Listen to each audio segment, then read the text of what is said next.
राष्ट्रीय स्वयंसेवक संघ यानी आरएसएस ने संविधान की प्रस्तावना में समाजवादी और धर्मनिरपेक्ष शब्दों की समीक्षा करने का आह्वान करते हुए बड़ा बयान दे दिया है। आपको बता दें कि आरएसएस के एक नेता द्वारा ये कहा गया कि अंबेडकर के संविधान में धर्मनिरपेक्ष और समाजवादी शब्द नहीं थे। जी हाँ, बिल्कुल सही सुना आपने। और अब इस मामले को लेकर कांग्रेस बुरी तरह बौखलाई नजर आई और इस पर तरह तरह की प्रतिक्रियाएं भी देखने के लिए मिल रही है।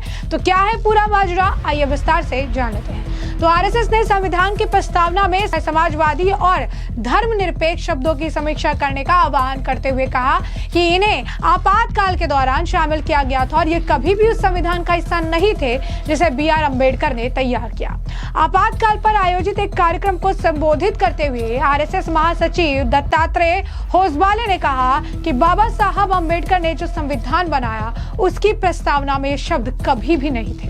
आपातकाल के दौरान जब मौलिक अधिकार निलंबित कर दिए गए, संसद काम नहीं कर रही थी, न्यायपालिका पंगु हो गई थी, तब ये शब्द जोड़े गए थे। दत्तात्रेय होसबोले ने कहा कि इस मुद्दे पर बाद में चर्चा हुई, लेकिन प्रस्तावना से उन्हें हटाने का कोई प्रयास नहीं किया गया। होसबाले ने कहा कि इसीलिए उन्हें प्रस्तावना में रहना चाहिए या नहीं, इस पर विचार किया जाना चाहिए। होसबोले ने कहा कि प्रस्तावना शाश्वत है। क्या समाजवाद के विचार भारत के लिए एक विचारधारा के रूप में शाश्वत हैं? वरिष्ठ आरएसएस पदाधिकारी ने दोनों शब्दों को हटाने पर विचार करने का सुझाव ऐसे समय दिया जब उन्होंने कांग्रेस पर आपातकाल के दौरे की आपको बता दें कि जातियों के लिए निशाना साधा और पार्टी से माफी की मांग की। 25 जून 1975 को घोषित आपातकाल के दिनों को याद करते हुए दत्तात्रेय होसबाले ने कहा कि उस दौरान हजारों लोगों को जेल में डाल दिया गया और उन पर अत्याचार किया गया। वहीं न्यायपालिका और मीडिया की स्वतंत्रता पर भी अंकुश लगाया गया। आरएसएस नेता ने कहा कि आपातकाल के दिनों में बड़े पैमाने पर जबरन नसबंदी की गई। उन्होंने कहा कि जिन लोगों ने ऐसी चीजें की वे आज संविधान की पत्री लेकर घूम रहे हैं। उन्होंने अभी तक माफी नहीं मांगी है, वे माफी मांगे। कांग्रेस पर हमला करते हुए होसबाले ने कहा कि आपके पूर्वजों ने ऐसा किया, आपको इसके लिए देश से माफी मांगनी चाहिए। तो ऐसे में आप समझ सकते हैं कि किस तरीके से आरएसएस नेता द्वारा ये बहुत बड़ा बयान दिया गया, जिसके बाद अब कांग्रेस इसे लेकर काफी एक्टिव हो गई। कांग्रेस ने अब इस बयान को लेकर उन पर पलटवार किया है और ये कह दिया है कि ये बयान देकर वो बता रही हैं कि कैसे उनकी मानसिकता एक बार फिर से वो संविधान में तोड़फोड़ करना चाहते हैं। इस मामले को लेकर कांग्रेस के जो नेता हैं प्रमोद तिवारी, उनका बयान सामने आया है। क्या कुछ कहना है प्रमोद तिवारी का, सुनिए। एक बार फिर 2022 में जो साजिश थी चुनाव में, अब की बार 400 पार संविधान अम्बेडकर का बदलने का एक जो इरादा था जनता ने नकार दिया, लेकिन कहीं न कहीं वो पीड़ा दत्तात्रेय जी की जुबान पर आ गई, वो हिडन एजेंडा आ गया। अरे भारत का संविधान तो directive principle of state policy पूरी की पूरी सोशलिज्म और गांधीयन प्रिंसिपल पे आधारित है। तो क्या उसे समाप्त करके अब गोडसे का सिद्धांत लाया जाएगा? क्या अब भारत की 140 करोड़ को समता का अधिकार, समानता का अधिकार न करके एक दुनिया बसाई जाएगी पूंजीवादियों की, बड़े लोगों की? आज संविधान बदलो, कल रिजर्वेशन खत्म करो। और इसी तरीके से ये चाहते हैं कि मुट्ठी भर लोगों के हाथों में अधिकार आ जाए। मैं बधाई दूंगा भारत की जनता को जिसने 2024 में इसे नकारा है।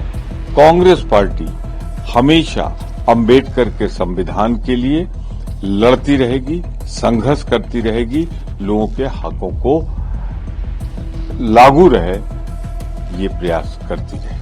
तो जैसा कि आपने सुना, उन्होंने कहा कि 2022 में अंबेडकर के संविधान को बदलने की साजिश अब की बार 400 पार को लोगों ने ही नकार दिया।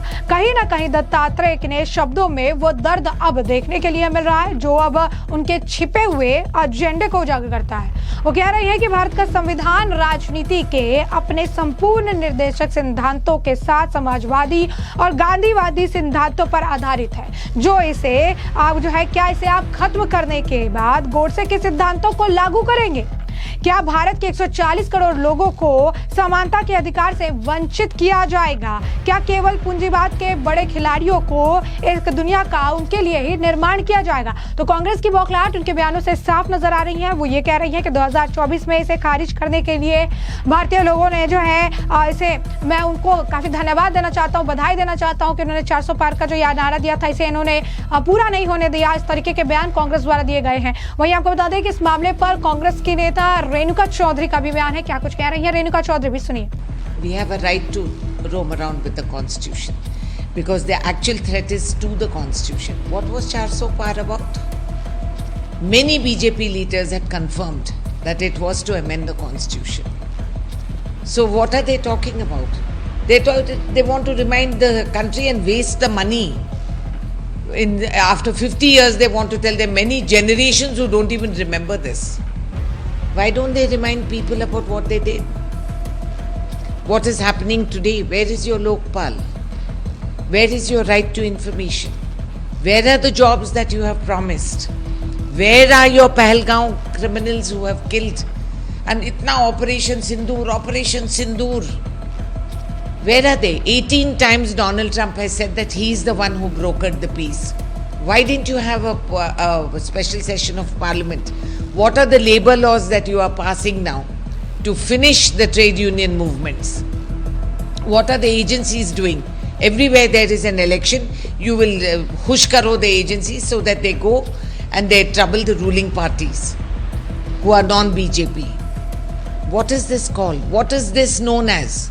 This is the undeclared emergency which the Indian citizen is living every day.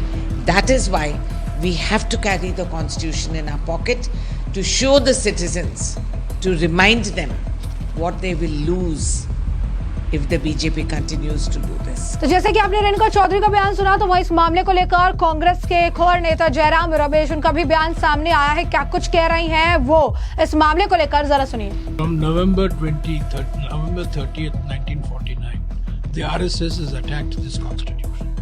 This constitution of India that was made by the Constituent Assembly, the chief architect of which was Dr. Ambedkar and Jawaharlal Nehru, Sardar Patel, Rajendra Prasad.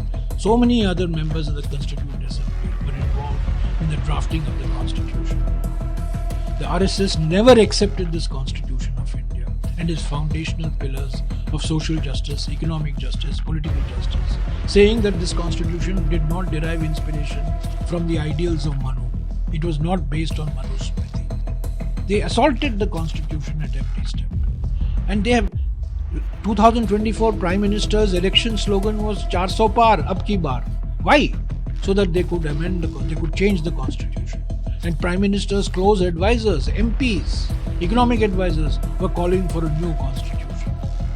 Now, as far as what the RSS leader has said yesterday, I would just make a request to him. Just take a few minutes, take the trouble of reading this judgment of the Supreme Court, given by the Chief Justice, the then Chief Justice, Sanjeev Khanna, on the 25th of November 2024. It's not even a year old. It's only 7 months ago that the Supreme Court, on this very issue, which the RSS leader is raising, has given a judgment. Please read this judgment and then make all sorts of make these statements. But this is completely goes against the basic structure. It goes against the Supreme Court has dealt with the history of what happened in the preamble, what happened to the 42nd Amendment, how the 44th Amendment came. 44th Amendment undid the 42nd Amendment, and 44th Amendment was brought in by Morarji Desai when he was Prime Minister. It was supported by Srimati Indira Gandhi.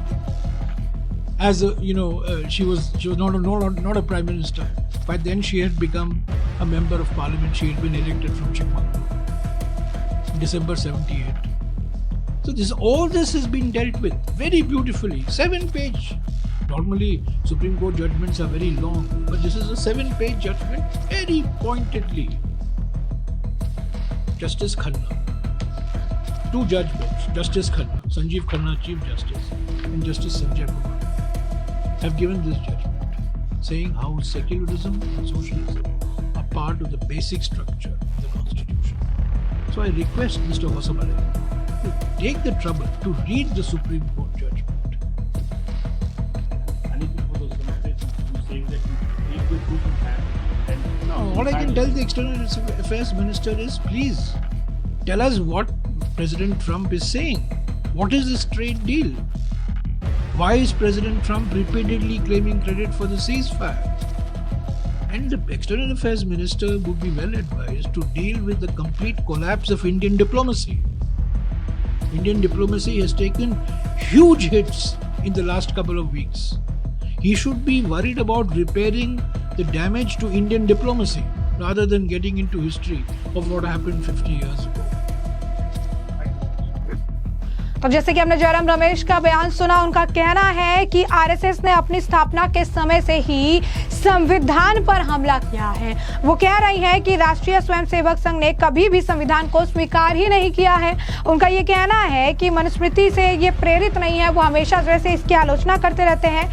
Bhajpa द्वारा 2024 का जो चुनाव था, उस अभियान में उन्होंने 400 पार का नारा दिया था जिससे वो संविधान को बदल सके, लेकिन ऐसा नहीं हो पाया है। अब वो कह रही हैं कि क्या उनसे जो है, उन्हें मैं ये कहूंगा कि वो संविधान को पढ़ने का जो है कष्ट करें और पढ़ के इसके बारे में थोड़ी जानकारी हासिल करें तो ज्यादा बेहतर होगा। तो ऐसे में साफ तौर पर आरएसएस नेता द्वारा दिए गए बयान को लेकर जहां बीजेपी के नेता एक तरफ उनका समर्थन कर रही हैं, ये कह रही हैं कि ये बात जो उनके द्वारा कही गई है इसमें कोई गलत बात नहीं है, ये जो दो शब्द है इसे बाद में ही जोड़ा गया था, इसमें कोई भी नकारने वाली बात नहीं है। वह दूसरी तरफ कांग्रेस उनके बयान को लेकर बेहद ज्यादा बौखलाई नजर आई। तो ऐसे में आपने तमाम बयान सुने हैं और इस मामले पर अब आपकी जो राय हो कमेंट सेक्शन में कमेंट करके जरूर से जरूर साझा करिएगा।